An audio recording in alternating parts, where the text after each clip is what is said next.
Hi ಎಲ್ಲರಿಗೂ ನಮಸ್ಕಾರ. Big boss ಫೈನಲಲ್ಲಿ ದೊಡ್ಡ ಮೋಸ. ಏನಪ್ಪ ದೊಡ್ಡ ಮೋಸ ಬನ್ನಿ ತಿಳಿಸ್ಕೊಡ್ತಾ ಬರ್ತೀನಿ. ಅದಕ್ಕಿಂತ ಮುಂಚೆ ಹೊಸಬ್ರು ನೋಡ್ತಾ ಇದ್ರೆ ಹೋಗಿ ಚಾನಲ್ನ ಸಬ್ಸ್ಕ್ರೈಬ್ ಆಗಿ ಪ್ರತಿಯೊಂದು ವೀಡಿಯೋಕ್ಕೆ ಸಪೋರ್ಟ್ ಮಾಡಿ. ಹೌದು, ಏನಪ್ಪ ದೊಡ್ಡ ಮೋಸ ಅಂದರೆ ಫೈನಲಲ್ಲಿ ಈಗ 6 ಜನ ಟಾಪ್ 6 ಕಂಟೆಸ್ಟೆಂಟ್ ಇದ್ದಾರೆ.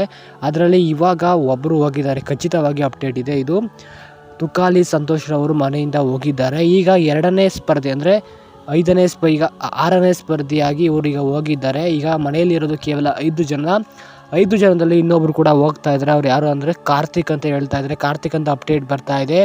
ಇದು ಬಿಗ್ ಬಾಸ್ ಏನಾರ ಕಾರ್ತಿಕ್ ಅವ್ರನ್ನ ಕಳಿಸಿರೋದು ದೊಡ್ಡ ಮೋಸ ಆಗ್ತದೆ. ಏನಕ್ಕೆ ಕಾರ್ತಿಕ್ ಅವರು ಚೆನ್ನಾಗಿ ಆಡ್ಕೊಂಡು ಬಂದಿದ್ರು, ಅವರು ಕೂಡ ಸೂಪರಾಗಿ ಆಡಿದ್ರು. ಕಾರ್ತಿಕ್ ಅಭಿಮಾನಿಗಳಿಗೆ ಇದು ಬೇಸರ ಸಂಗತಿ ಹೇಳಕ್ಕೆ ಇಷ್ಟಪಡ್ತೀನಿ. ಹೌದು, ಇದು ಅಪ್ಡೇಟ್ ಬರ್ತಾ ಇರೋದು. ಕಾರ್ತಿಕ್ ಮಹೇಶ್ ಅವರು 5ನೇ ಕಂಟೆಸ್ಟೆಂಟ್ ಆಗಿ ಹೋಗ್ಬೋದು ಅಂತ ಹೇಳ್ತಾ ಇದ್ದಾರೆ. ಅಂದರೆ 2ನೇ ಕಂಟೆಸ್ಟೆಂಟ್ ಆಗಿ ಮನೆಗೆ ಹೋಗೋ ಸಾಧ್ಯತೆ ಇದೆ. ಹೌದು, ಆ್ಯಂಡ್ ಇದರಲ್ಲಿ ಯಾರು ಬೇಕಾದರೂ ಕೂಡ ಫೈನಲ್ಗೆ ಹೋಗ್ಬೋದು. ಇನ್ನಿರೋ 5 ಜನದಲ್ಲಿ ಈಗ ಅಪ್ಡೇಟ್ ಬರ್ತಾ ಇದೆ. ಇನ್ನೂ ಕೂಡ ಅವ್ರು ಫೈನಲ್ ಆಗಿ ಹೋಗಿಲ್ಲ.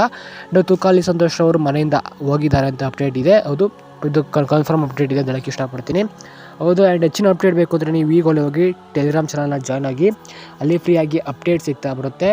ಇದು ಟಾಪ್ 5 ಇದ್ದಾರೆ. ಈಗ ಡ್ರೋನ್ ಪ್ರತಾಪ್, ವರ್ತೂರ್ ಸಂತೋಷ್, ಸಂಗೀತ ಶೃಂಗೇರಿ, ವಿನಯ್ ಮತ್ತು ಕಾರ್ತಿಕ್ ಅವರಿದ್ದಾರೆ. ಇನ್ನು ಒಬ್ಬರು ಸ್ಪರ್ಧೆ ಏನಾರ ಹೋದರೆ ಕಾರ್ತಿಕ್ ಹೋಗ್ತಾರೆ ಅಂತ ಹೇಳ್ತಾ ಇದ್ದಾರೆ. ಇದು ಅಪ್ಡೇಟ್ ಬರ್ತಾ ಇದೆ. ಇನ್ನೂ ಕೂಡ ಹೋಗಿಲ್ಲ, ಅಪ್ಡೇಟ್ ಬರ್ತಾ ಇದೆ ಅಂತ ಇಷ್ಟಪಡ್ತೀನಿ. ಹೆಚ್ಚಿನ ಅಪ್ಡೇಟ್ ಬೇಕು ಅಂದರೆ ಹೋಗಿ ನೀವು ಚಾನಲ್ನ ಸಬ್ಸ್ಕ್ರೈಬ್ ಆಗಿ. ನಿಮಗೆ ಪ್ರತಿಯೊಂದು ಕೂಡ ಅಪ್ಡೇಟು ಫ್ರೀಯಾಗಿ ಸ್ಪೀಡಾಗಿ ನೀಡ್ತಾ ಬರ್ತಿರ್ತೀನಿ. Thank you.